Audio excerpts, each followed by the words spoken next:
I just want to bring in our first panel for the evening. We're joined by BAFTA winner and Oscar-nominated actor Samantha Morton, who spent most of her childhood in care, alongside Samantha Faye, who went into care 5 years ago when she was 15.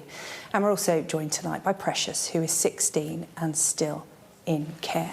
Ladies, thank you so much for coming in to talk to us this evening about an issue that's so personal to you. So I know it's not easy to talk about, but you want to, because we're looking forward and we feel like we're at the point where something can change for people that follow you.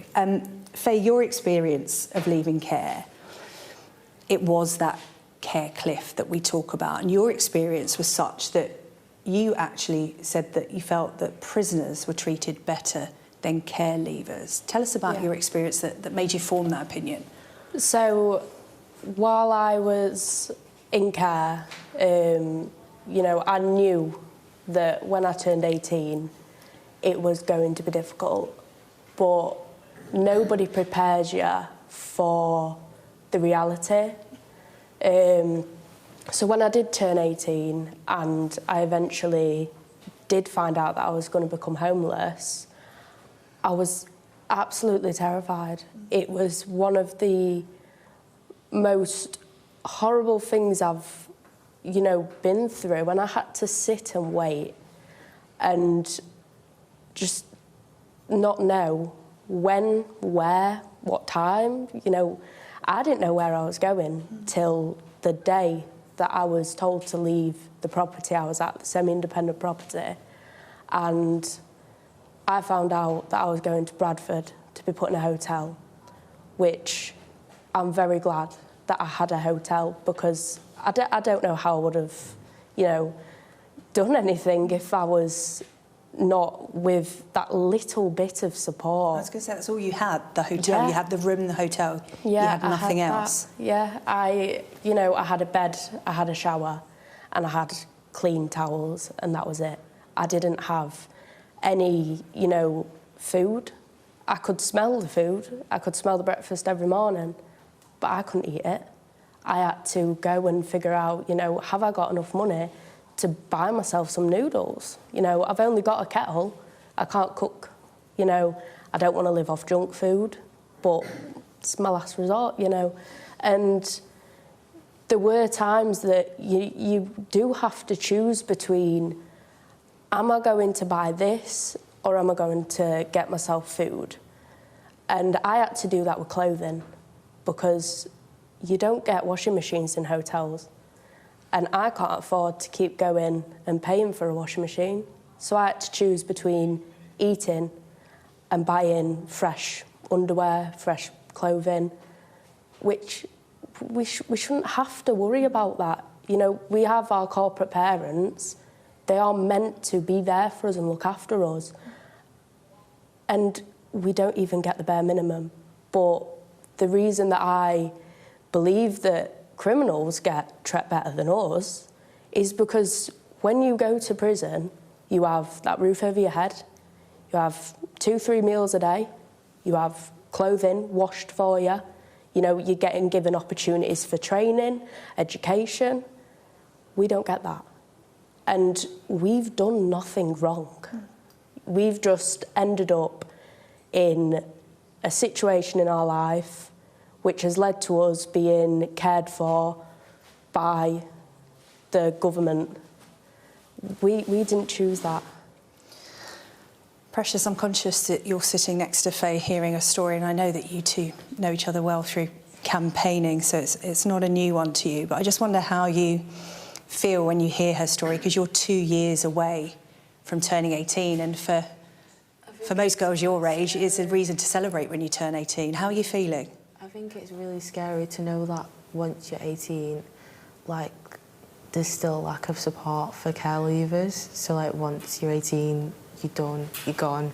You've got no support to help you find an independent home or anything. And I think because obviously, you know, like, statistics say we're more likely to become homeless and everything.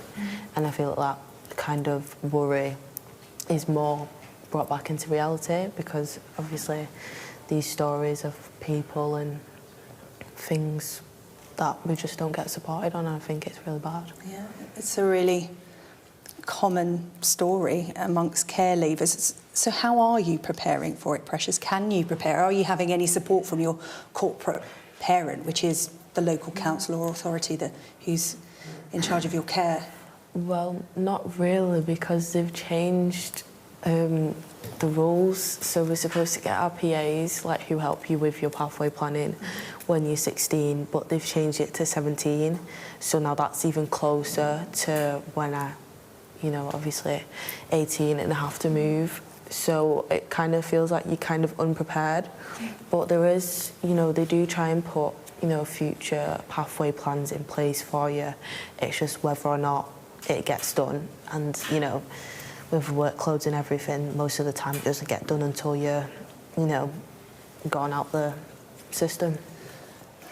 Sam, I want to bring you in at this point because, these young girls, their stories are new, they're happening now, they happened within the last couple of years. You left the care system in the 90s, and I know you feel particularly passionate about Nonita's story in terms of it's not new or it's unusual, it's been happening for decades. Can you talk to us a bit about your experience and the fact that, 20 years on, nothing seems to be changing? Yeah, I don't think things have changed at all, ever. I think they're getting worse and worse and worse, and I think I could deviate from that and talk about the privatisation of the care system and the profits that are being made that are costing local authorities an absolute fortune.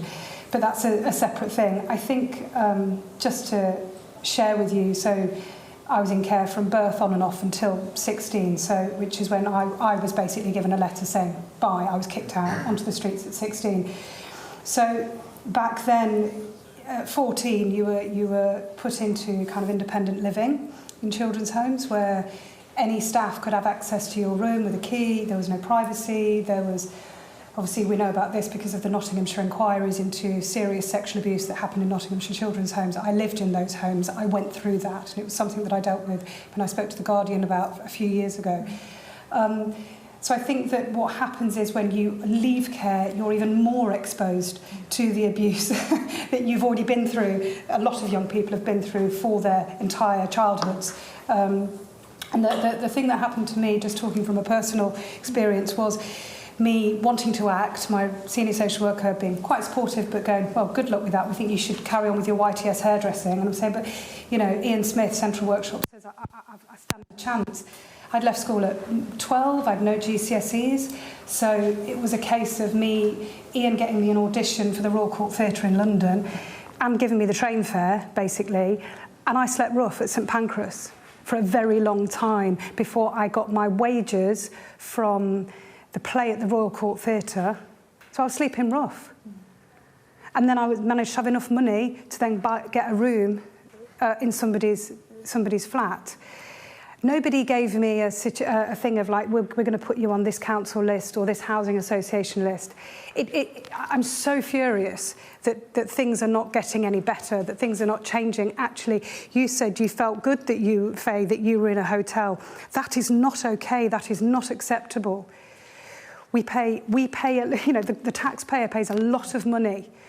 And it is a lot of money. And sorry to bring it back to money, but it's a waste of money if the young people that we're meant to be caring for, we are not caring for. It's interesting talking about money because the numbers are really significant. According to the Treasury, we spend £14.1 billion every year on children's social care. And it's been going up 10% a year for the last 5 or 6 years. So Sam's right to mention the cost to the taxpayer, because if you were paying something and you weren't getting the product that you need, you'd complain about it. Yeah. So I think people will be surprised to know just how much we spend on children's social care, and to hear Faye talking about, having a kettle or eating noodles and going in a hotel, or to hear Sam's story from several years ago now, the two stories are remarkably similar, even though there's been a significant passage of time. It doesn't make any sense to me, that I wasn't guided back then of these are my options, these are my choices, we're going to try and get you into education, or we're going to try and get you into that YTS hairdressing, Sam. You fall through the cracks, people fall through the cracks. The system, like the NHS, like everything, has been broken over the last 15 years, you know. It's been broken and it's not fit for purpose. Councils have no money. They are absolutely cash-strapped and they're being held to ransom by these private companies that want to offer support. You know, I was hearing today in regard to the Ofsted register, I mean, I was like, well, you know, these private-run homes, you know, it can't all be bad because, you know, there'll be good ones out there and, you know, but actually, no, it's not the case because Ofsted are not checking them regularly. It's every 3 years. So anybody can just set up, you know, buy a big fancy house, you know, get money from the council, say they're going to look after people like, you know, Precious and Faye and Little Sam back in the day. But it's abhorrent because it's just not there. And Nottinghamshire used to have 2 independent units for young people leaving care. It's not just people leaving care. You've got other vulnerable young people that are maybe kicked out at 16 that are homeless as well, that are vying for those places. They don't have them anymore. The council's closed them down. They don't exist. Homeless hostels, they don't exist anymore. Councils had to cut them back. But what I don't understand is just going back to the money. People out there, their money is being spent on this and it's being wrongly spent. And so as you say, Nick, that it needs to be radically reformed. Looking at models outside the UK, how do they do it in other countries? How do we best support our young people leaving care, especially if you've not been in education, especially if you're not going into a job? What if you have trauma? What if you're somebody that is on the spectrum as well? It's just not fit for purpose. But I do see hope because it is better in other places. So we need to look at those models in other countries. What are they doing? Listen to the workers here. Listen to social workers because they are crying out for change as well. Young people are crying out for change, speaking in the House of Lords. Do you see what I'm saying?